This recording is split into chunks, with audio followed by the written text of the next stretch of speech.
ऐसा धोखा हमारे साथ किया, भोगोगे तुम। ये जो निकलता है ना भोगोगे, ये अकाट्य होता है।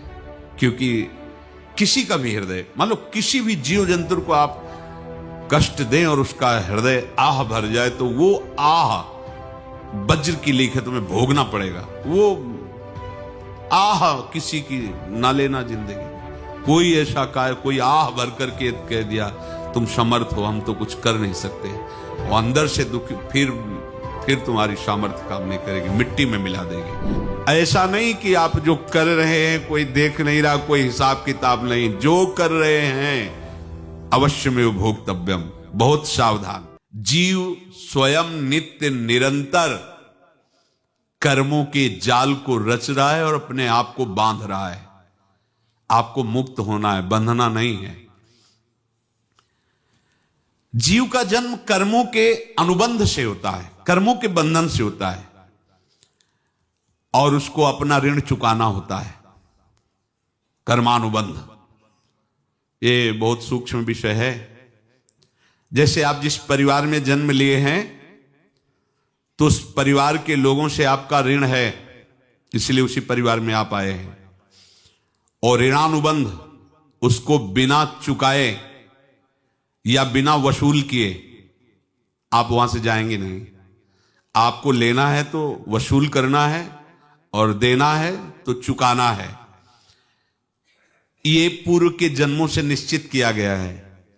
जैसे किसी के यहां पुत्र हुआ, जन्म से ही पैसा खर्चा शुरू हुआ, बड़ा हुआ तो उद्दंडता के द्वारा मार पूरे परिवार को क्लेश पर क्लेश देता चला जा रहा है। ये तुम्हारे कर्म का फल है। या ऐसे शक्तिहीन बुद्धिहीन ऐसे पागल पूरे जीवन सेवा करो, तुमसे अपना हिसाब चुकाने के लिए वो आया है।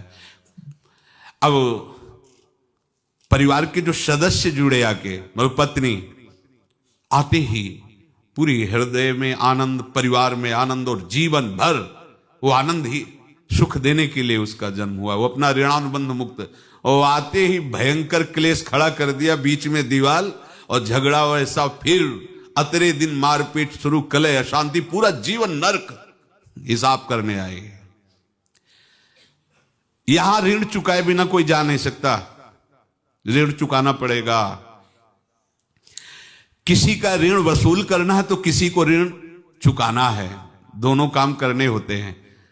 अनेक जन्मों में अनेक लोगों के साथ हमने जो बर्ताव किए हैं, अच्छे या बुरे, वो होंगे। अब किसी आदमी को हम जानते नहीं, अचानक मिला, अचानक टक्कर लगा और मार पीट गाली गुप्ता सब कर दिया, चुपचाप सह लो। क्यों? ये आपका हिसाब है, पूर्व का हिसाब। हमारा उससे कोई द्वेष नहीं, कोई संकल्प नहीं। अचानक घटना घटी और हमसे द्वेष करने लगा, हमें पीटने लगा, हमें गालियां दे, ये हिसाब है, चुपचाप सह जाओ। अपने घर का भाई ही भारी दुश्मन बन गया और क्लेश दे, हिसाब है। एक प्रभुदत्त ब्रह्मचारी जी की वाणी में पढ़ा था, एक महात्मा जी भ्रमण करते थे, तो उस समय असरफियां चलती थी, मोहरे असरफियां, तो उनको भेंट में देते लोग। तो या तो ठाकुर सेवा में लगे तत्काल, या संत सेवा में तत्काल लगे, उसका संग्रह करके डोलना ये ठीक नहीं है। बैरागी के लिए सिद्धांत में ये ठीक नहीं है।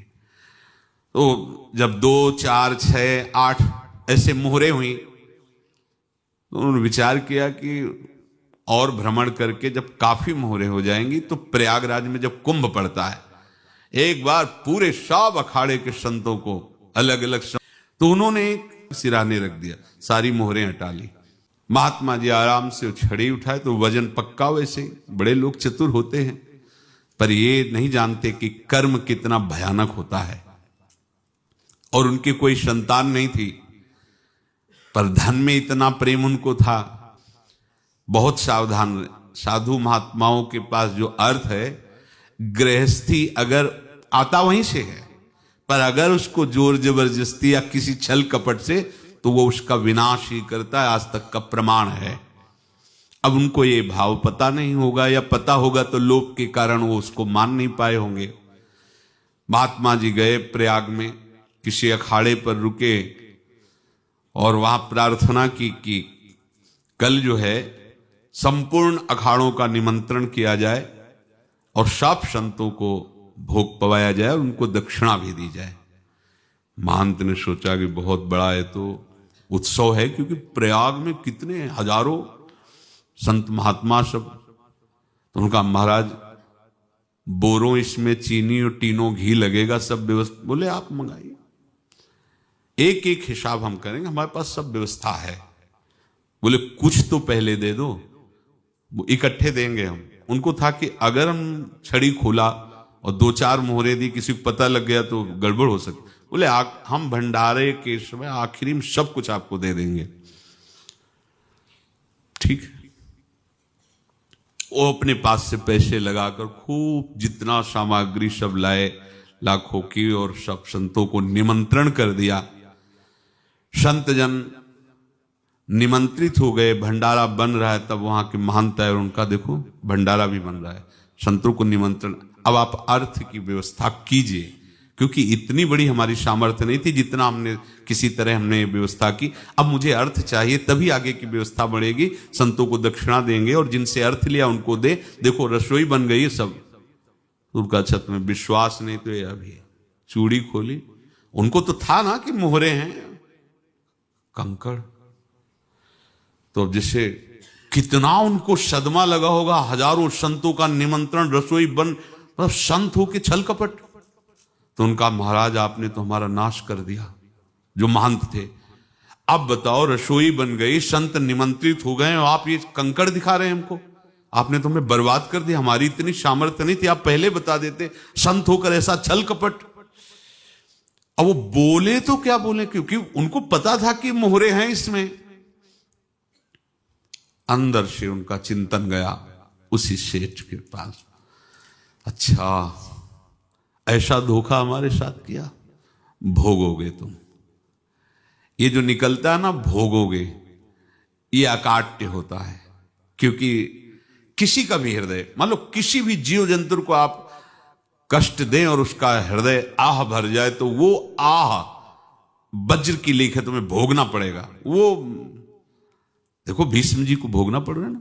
सांप को ऐसे धनुष की नोक से उठाया और बंबूल के कांटों के ऊपर फेंक दिया, कई दिन तक शेदा हुआ, वो आह भर करके मरा। तो आपको 6 महीने बाणों की सैया पर आह किसी की ना लेना जिंदगी में।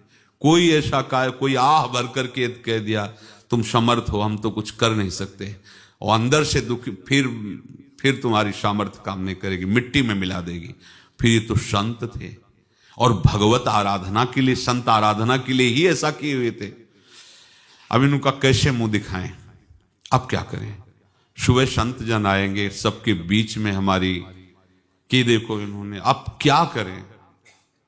गए और संगम में जाके छलांग लगाई, अपने प्राण त्याग दिए। अब उनके तो पास मोहरे थी और व्यापार बढ़ा, और 9-10 महीने बाद ही लड़का हुआ। अब तो उनको कि संत फलीभूत हो गया। देखो व्यापार चल रहा, लड़का नहीं होता था, लड़का भी हो गया। बड़ा आनंद छा रहा है। जब से वो प्रकट हुए और धन की वृद्धि शुरू हो गई, पढ़ाई लिखाई में उनके खर्चा हुआ सब, बस बीमारी शुरू हो गई उनके शरीर में। अब उसमें पैसा जाना शुरू हुआ। इतने आसक्त तो वो दोनों हो गए कि कुछ भी हो, व्यापार ठप, संपत्ति बेचना शुरू। तो उन्होंने कहा कि बेटा मैं क्या कर सकता हूं तुम्हारे लिए। बोले हमारी अंतिम इच्छा है प्रयाग चलो, और जितने प्रयाग में संत महात्मा सबको एक बार भंडारा करवाओ, हमारी इच्छा अंतिम है। क्योंकि अंतिम यही इच्छा थी। बोले अब ज्यादा संपत्ति तो नहीं रह गई। तो बोले घर बेच दो, मेरे लिए ही तो है, बेच दो। मुझे लगता मैं बचूंगा नहीं, पर मेरी अंतिम इच्छा पूर्ण कर दो।